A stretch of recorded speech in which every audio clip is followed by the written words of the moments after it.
made by other people, people who don't mean you well. And your ability to make clear judgments, to think clearly, to think rationally goes away. And the next thing you know, you're still wearing a COVID mask 3 years later. Because how would you know not to?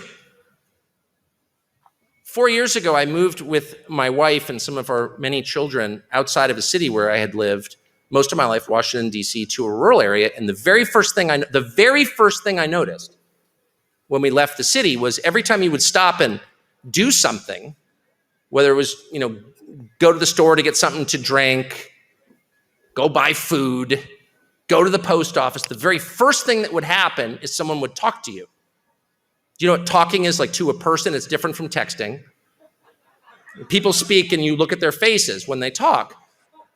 And I hadn't had this experience quite as often as I did when I moved to a rural area, and they would talk and they would say things that weren't necessarily relevant to my daily schedule, like, how are you? How are your dogs? Stuff like that. And my first instinct was, man, I gotta go. I've got texts to do. I have a lot of emails to return. I don't have time to talk to this person. And I'd feel jittery, like you're getting in the way of my schedule by making human contact with me. And then I realized after a year or so, that is the whole point of life. It's not to return texts. It's to have relationships with other people. That is the whole point of life. That's where all joy comes from. It doesn't come from money. It comes from being in relationship with other people and with God, for that matter. And one leads to the other. And I had, as close to the earth as I tried to live while living in a city, I completely lost track of this. And so I guess I would just end on this. If you're trying to assess whether a political philosophy is a good philosophy or a bad philosophy, the test is really simple. Look at what it produces. If a politician, if a leader is telling you, vote for me, support me, send me money, I'm on your side, you can know whether that person is worth supporting by the world he has created, both around him and within his own home.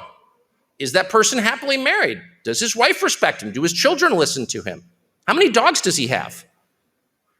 Is the town or city or country that he runs getting prettier? Is it cleaner? Is it less crowded? Is there more or less graffiti? Are there more people living on the streets? What percentage of people are on drugs?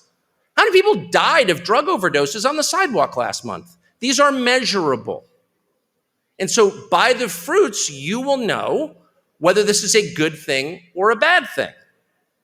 And you will also know by the degree to which the person lies to you. Now, all politicians lie. It's a feature of politics. So it's a matter of degrees. Is he lying to you in small ways? Is he bragging? I had 1 million people at my event. No, there were 300,000. No, it was 1 million. Okay, that's a lie. But is it a lie that threatens your existence? Probably not. It's the ones who tell you the 180-degree opposite of the truth who you need to be careful of. And they're the ones who will enslave you. That is true. If they're telling you it's nighttime when the sun is shining, if they're telling you up is down, black is white, they are the ones to avoid. They are dark forces. And even in a country as great as mine, with as many choices as any country in the world has ever had, there are 150 different brands of cat litter in the United States. We have choices. But even in a country like ours, where the promise is there's a flavor for you, there is no diversity whatsoever. There is no choice in the information that you receive in our media landscape. Everybody is saying the same thing all the time. And now you have to ask yourself, why is that? And of course, the answer is very simple, because they're lying to you. And anyone who doesn't lie is punished and pushed off the stage. Now, I've been in the media business my entire life, 32 years, since August of 1991. And I've known this, and this realization has grown over the years, but it's in traveling outside of my country that it becomes real to me. And most recently this week in Hungary. And I'll just give you one example, and that's the war in Ukraine. Now, I think decent people can have different views on the war. I have my opinions. You may disagree with me. I don't think that makes me a bad person or a servant of Putin. And I don't think your opinion makes you an idiot or a bad person either. I think it's totally fair to disagree. What I object to is lying about what the facts are. And in the United States right now, the overwhelming majority of the population believes that the Ukrainian army is this close to defeating the Russian army. And, again, I think it's totally fair to root for the Ukrainian army. I'm not attacking anybody. I'm sorry that Russia invaded Ukraine. I'm not taking the Russian position on this. I'm merely saying that the fact of what is actually happening, not what we wish would happen, but what is happening, is essential if we want to make up our minds about what to do next. And in the United States, virtually everyone I've ever met believes that Ukraine is winning. Now, if you think about this for a moment, here you have one country which has 100 million more people than the other country and has much deeper military industrial capacity, can make more missiles, make more bullets, make more tanks than the other country.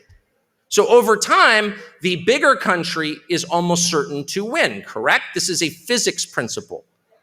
Right. It's not a statement of allegiance. You're not a shill for somebody for acknowledging that. If we're wrestling and you outweigh me by 100 pounds, you're probably going to win because you're bigger. That's a fact. And yet my country, a nation of 350 million people, has been told exactly the opposite for a year and a half for ideological reasons, as a function of propaganda. It is lying. And the scary thing is that otherwise very smart people believe it, even though you can still, and this may change, go on Wikipedia in the United States and look up population numbers. How many people live in Russia? How many people live in Ukraine? Oh, one outweighs the other.